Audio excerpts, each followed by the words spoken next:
사도행전 21장 37절부터 22장 11절까지의 말씀입니다. 37절, 바울을 데리고 영내로 들어가려 할 그때에 바울이 천부장에게 이르되 내가 당신에게 말할 수 있느냐? 이르되 내가 엘라말을 아느냐? 그러면 내가 이전에 소요를 일으켜 자객 4,000명을 거느리고 광야로 가던 애굽인이 아니냐? 바울이 이르되 나는 유대인이라 수업이 아닌 길리기아 다소시의 시민이니 청컨대 백성에게 말하기를 허락하라 하니 천부장이 허락하거늘 바울이 층대 위에 서서 백성에게 손짓하며 매우 조용히 한 후에 히브리 말로 말하니라. 부형들아, 내가 지금 여러분 앞에서 변명하는 말을 들으라. 그들이 그가 히브리 말함을 듣고 더욱 조용한지라. 이어 이르되 나는 유대인으로 길리기아 다소에서 났고 이 성에서 자라 가말리엘의 문화에서 우리 조상들의 율법에 엄한 교육을 받았고 오늘 너희 모든 사람처럼 하나님에 대하여 열심히 있는 자라. 내가 이 돌을 박해하여 사람을 죽이기까지 하고 남녀를 결박하여 옥에 넘겼노니 이제 대제사장과 모든 장로들이 내 증인이라. 또 내가 그들에게서 다메섹 형제들에게 가는 공문을 받아가지고 거기 있는 자들도 결박하여 예루살렘으로 이끌어다가 형벌받게 하려고 가더니 가는 중 다메섹에 가까이 갔을 때에 오정쯤 되어 호련히 하늘로부터 큰 빛이 나를 둘러 비치매 내가 땅에 엎드러져 들으니 소리가 있어 이르되 사울아 사울아 내가 왜 나를 박해하느냐 하시거늘 내가 대답하되 주님 누구시니까 하니 이르시되 나는 내가 박해하는 나사렛 예수라 하시더라. 나와 함께 있는 사람들이 빛은 보면서도 나에게 말씀하시는 이의 소리는 듣지 못하더라. 내가 이르되 주님 무엇을 하리이까? 주께서 이르시되 일어나 다메섹으로 들어가라. 내가 해야 할 모든 것을 거기서 누가 이르리라 하시거늘 함께요. 나는 그 빛의 광채로 말미암아 볼 수 없게 되었으므로 나와 함께 있는 사람들의 손에 끌려 다메섹에 들어갔노라. 아멘. 네. 오늘 이 본문의 말씀을 보면 바울이 이제 로마의 군사 천부장에 의해서, 천부장은 지금 말하면 거의 사단장급에 해당하는 높은 계급의 로마의 장수이죠. 1,000명의 군사를 거느렸던 천부장에 의해서 체포당해 가지고 반란군 테러리스트로 오해를 받게 됩니다. 그 내용을 보면 이 사람이 소요를 일으켜서 4,000명을 거느리고 광야로 가던 애굽인이 아니냐 이런 이야기를 하죠. 38절에 보면요, 네가 이전에 소요를 일으켜 자객 4,000명을 거느리고 광야로 가던 애굽인이 아니냐. 바울을 보고 애굽인이 아니라라고 천부장이 오해를 합니다. 그 4,000명을 거느리고 예루살렘을 향해 진격을 했던 반란군 그 중에 괴수, 반란군의 수기에 애굽인이 아니냐라고 오해를 합니다. 사실 바울이 그와 같이 오해를 받은 건 처음인 것 같아요. 어쨌든 바울이 그게 아니다. 39절에 보면 바울이 이르되 나는 유대인이라 수업이 아닌 길리기아 다소시의 시민이, 이 다소시의 시민이라는 표현은 뭐냐면 나는 로마의 시민권을 갖고 있다 이런 이야기를 한 거예요. 그러니까 지금 결박당해 갖고 쇠사슬에 묶여서 천부장이 끌고 가다가 헬라말을 유창하게 하니까 깜짝 놀래 갖고 너 어디 산 사람이냐 이렇게 말했더니 내가 이렇게 해서 로마의 시민권을 갖고 있는 다소 시민이다 이러니까 일부러 이 얘기를 한 거예요. 천부장 들으라고. 자기가 누구인지 모르고 자꾸 이렇게 함부로 대하니까 내가 말이야 사실은 로마의 시민이다 그랬더니 천부장이 깜짝 놀란 거예요.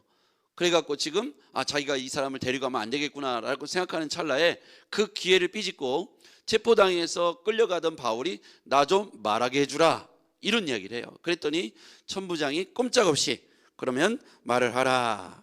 자 보면 다소의 시민이 청컨대 백성에게 말하기를 허락하라 하니 40절 천부장이 허락하거늘 바울이 층대 위에 서서 백성에게 손짓하여 매우 조용히 한 후에 히브리 말로 말하니라.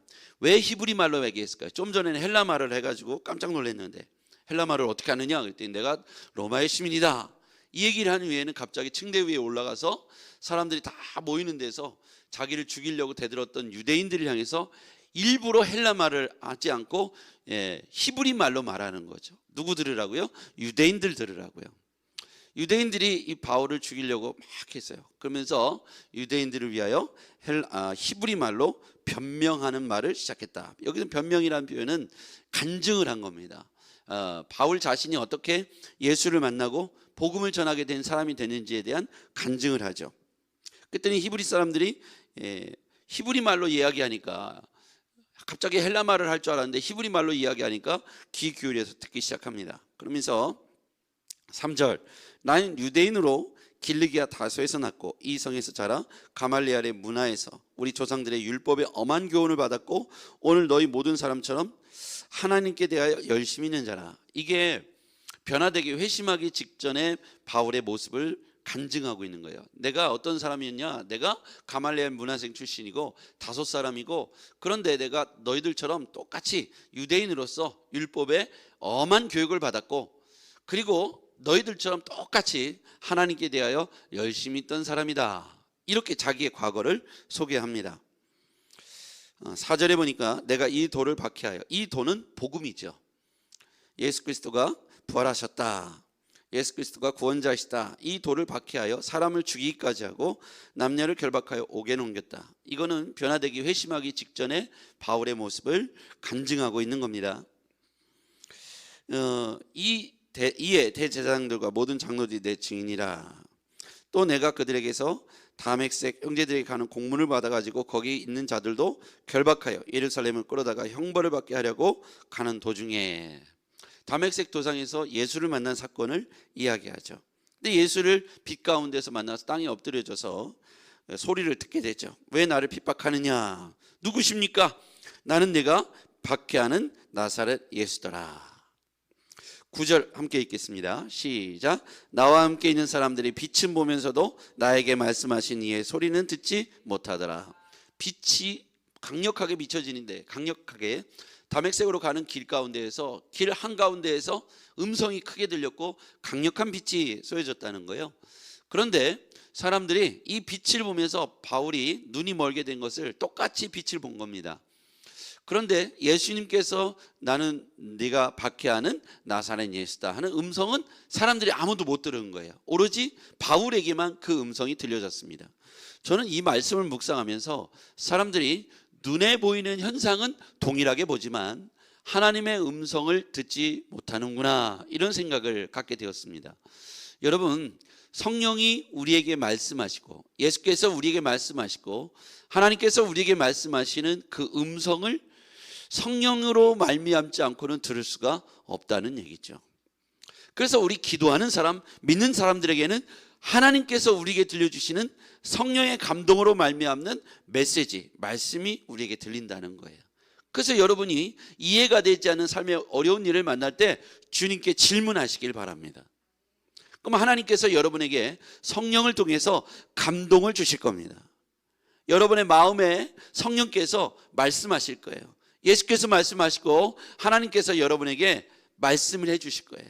근데 그거를 청각적인 시각, 우리가 알고 있는 목소리, 제가 지금 말하니 육성으로 듣기를 기대하지 말고 성령이 여러분에게 하시는 마음의 말씀을 들어야 합니다.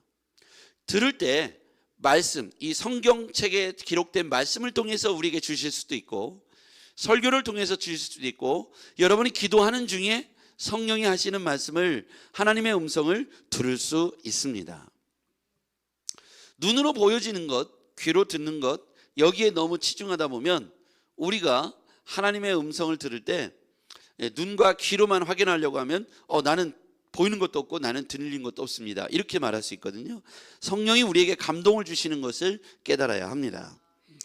그런데 이 바울이요, 과거에 보면 열심히 있는 사람이었어요. 그 모든 열심이 유대인으로서의 열심이었죠. 그러니까 율법의 엄한 교육을 받았고 열심히 특심했던 사람인데, 이 방향이 바뀌니까 그 안에서도 열심히 있더라고요. 바울은 원래 핍박하는데 열심히 있던 사람이죠. 박해를 하는 데에도 열심히 있었던 사람입니다.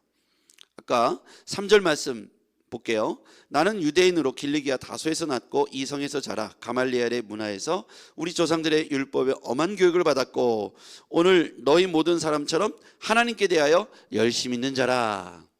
이 열심이 방향이 잘못돼 갖고 4절에 보니까 내가 이 돌을 박해하여 사람을 죽이기까지 하는 열심이었다는 거예요.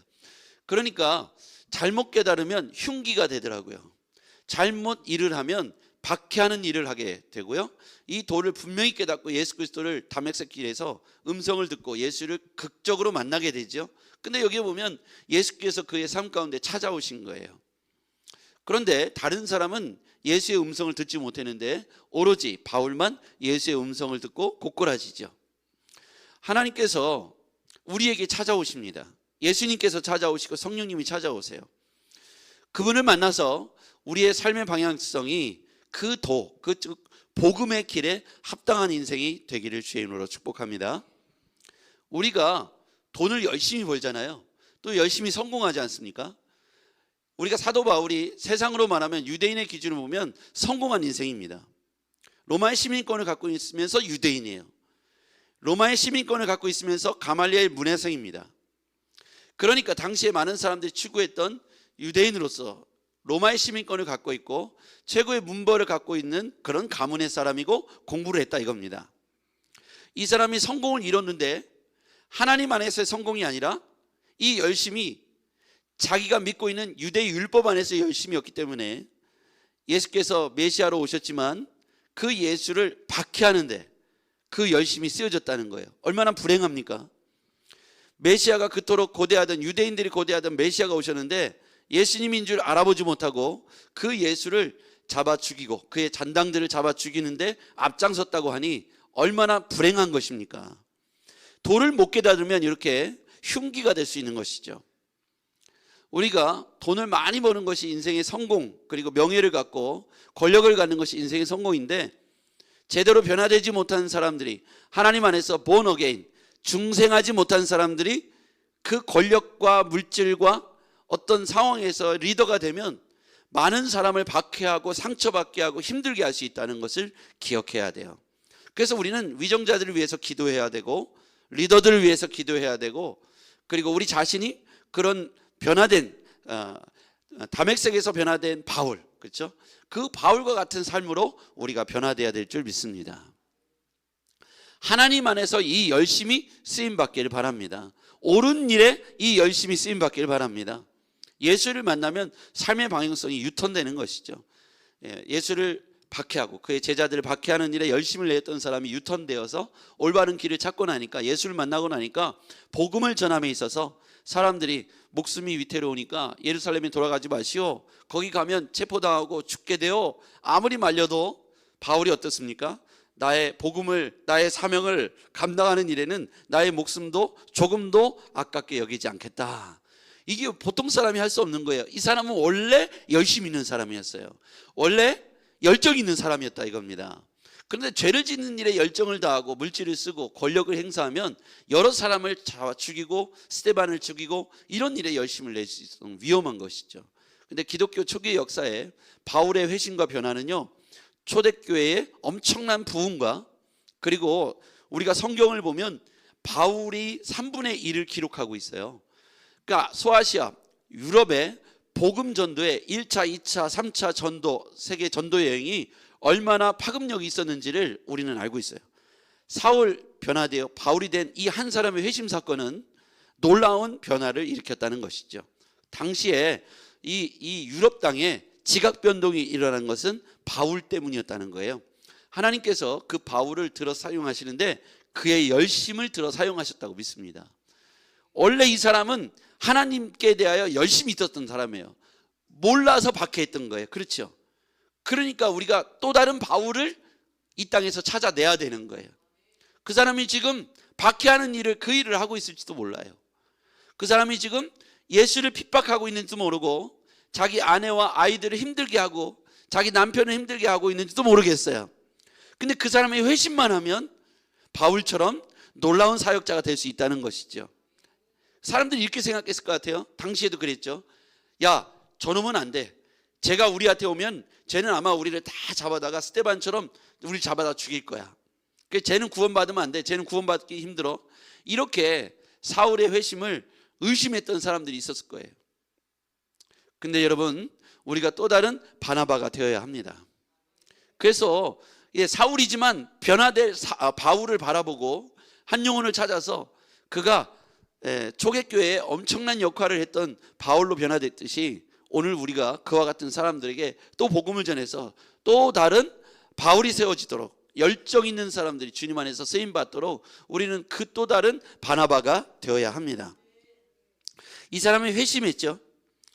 하나님의 음성을 듣고 회심하고 이 사람이 뭐라고 고백하는지 위대한 말을 합니다. 10절, 조금 전까지 박해했던 사람이요. 10절 시작.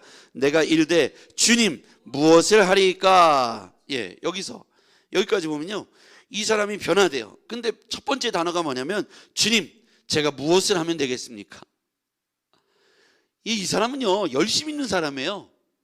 그러니까 변화되고 예수님을 만나고 주의 음성을 듣고 나니까 제가 앞으로 그러면 무엇을 하면 되겠습니까? 이런 표현을 해요. 여러분, 우리가 주님 앞에서 주님과의 만남을 통해서 나를 부르시고 나를 이끌어 가신 주님 앞에서 한번 따라해 볼까요? 주님 제가 무엇을 해야 합니까? 네, 주님 제가 무엇을 해야 합니까? 여러분, 각자에게 하나님께서 저와 여러분들에게 비전과 부르심이 분명하고 내가 예수를 확신 있게 만났고 여러분이 부르심에 분명하다면 우리가 무엇을 해야 될지, 주의 자녀로서 내가 무엇을 해야 될지, 교회와 가정과 나라 민족을 위해서 내가 무엇을 해야 될지 기도하면서 바울처럼 부르심의 이유와 목적을 발견하시기를 주의 이름으로 부탁드립니다. 이전까지는 자기가 끌고 가던 삶이었어요. 두 번째는 로마의 군사에 의해서 끌려가던 죄인이었어요. 세 번째는 예수께서 이끌어가는 삶으로 바울이 바뀌었다는 거예요. 처음에는 바울이 자신의 삶을 주도했어요. 두 번째는 로마의 군사가 자신을 결박해서 끌고 갔어요. 세 번째는 예수가 그를 끌고 가서 사용하시는 줄 믿습니다. 여러분, 이제까지 여러분이 주인 되어서 인생을 살아왔고 여러분이 계획했고 여러분이 인생을 주도했지만 우리 마음대로 다 되지 않았습니다. 지금 이제 성령께서 여러분과 우리 교회를 사용하시기를 원하십니다. 우리가 이렇게 말해야 돼요. 주님, 제가 무엇을 해야 합니까? 교회를 위해서, 주님의 나라를 위해서, 나라 민족을 위해서, 우리 집을 위해서 나를 부르셨는데 제가 무엇을 해야 되겠습니까? 이제까지는 나를 위해 살았고 내가 의롭다고 생각하는 것을 위해 살았다면 이제 관점과 포인트가 주를 위하여, 부르시는 일을 위하여. 바울의 위대한 고백이죠. 주님 무엇을 해야 합니까? 오늘 우리에게 질문하시는 거예요. 무엇을 위해서 우리가 살아야겠습니까? 바울은 원래 열심히 있던 사람이었어요. 이 사람이 예수를 만나니까 예수를 위해서 열심히 있는 사람이 되었다는 거예요. 여러분, 지금까지 하던 삶의 방향과 추동, 내가 달려가는 방향성이 있다는 거예요. 사람은 누구나 기질적으로 달려가는 방향을 갖고 있어요. 그게 쉽게 안 바뀌어요. 여러분도 그렇게 하고 있고 여러분 주변의 사람들 가만히 관찰해 보면 삶이 이끌어가는 방향에 달려가는 방향이 있어요. 그게 쉽게 안 바뀌어요. 그게 오랜 동안 한 방향으로 달렸기 때문에 이 삶의 방향이 바뀌려면 큰 병에 걸렸거나 사업이 망했거나 아니면 어떤 중요한 깨달음을 얻었거나 하는 만큼 인생에 몇 번 없는 그런 중요한 일을 경험하지 않으면 이 방향성이 쉽게 안 바뀌어요. 바울은 삶의 방향성이 율법에 열심히 했던 사람이기 때문에 율법을 지키는 일로 굉장히 열심히 있게 달려가던 사람이에요. 다메섹으로 가다가 이 방향성이 어느 날 멈춰지고 거꾸로 가는 방향으로 바뀌어진 거예요. 예수를 만나고 나서 무엇을 해야 합니까? 그랬을 때 예수님께서 삶의 방향성을 틀어주셨어요. 그때 그 열심으로 또다시 예수를 위하여 달려가기를 시작해요. 그게 우리여야 한다는 거예요.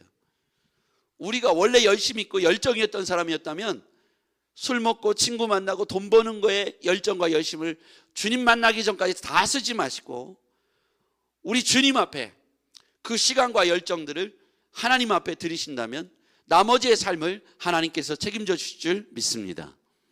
기도하겠습니다.